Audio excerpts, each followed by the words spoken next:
Cowboys. The golden age of the American cowboy was short-lived. It began in the 1860s with the great cattle drives from Texas north to Kansas. By 1890, when railroads had reached remote areas, there was no more need for large-scale cattle drives. Of course, cowboys have a history before 1860. In fact, there were Mexican cowboys long before that. The Spanish conqueror of Mexico, Hernán Cortés, brought cattle with him in 1521. Cortés also branded his cattle with a three-cross design. The Spanish sharp-horned cattle roamed the deserts and prairies freely. Eventually, they found their way to Texas. American settlers in Texas interbred their animals with the Spanish breed. The Texas Longhorn cow was the result. It was famous for its bad temper and aggressiveness. The longhorn was a dangerous animal, with each of its horns measuring up to 3 1/2 feet long. After the American Civil War ended in 1865, disbanded soldiers who were former black slaves and young men seeking adventure headed west. At that time, there were about 5 million cattle in Texas. Back in the East, there was a big demand for beef. By this time, railways from the east extended as far west as Kansas.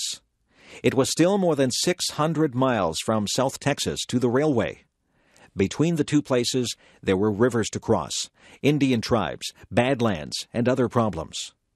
A fur trader named Jesse Chisholm had driven his wagon north in 1865.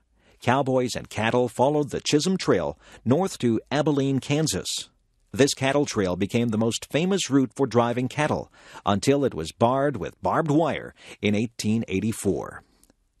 In 1867, cattle dealer Joseph G. McCoy built pens for 3,000 cattle in the little town of Abilene.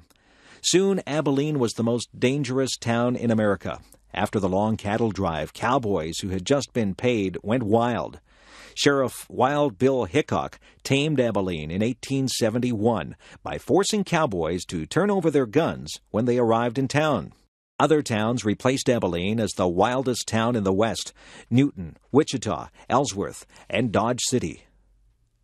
In Kansas, a herd of 3,000 Texas Longhorns might sell for $100,000, making the rancher rich. The cowboys might get $200 in wages, which often disappeared on drink, women, and gambling. Getting cattle to Kansas was far from easy.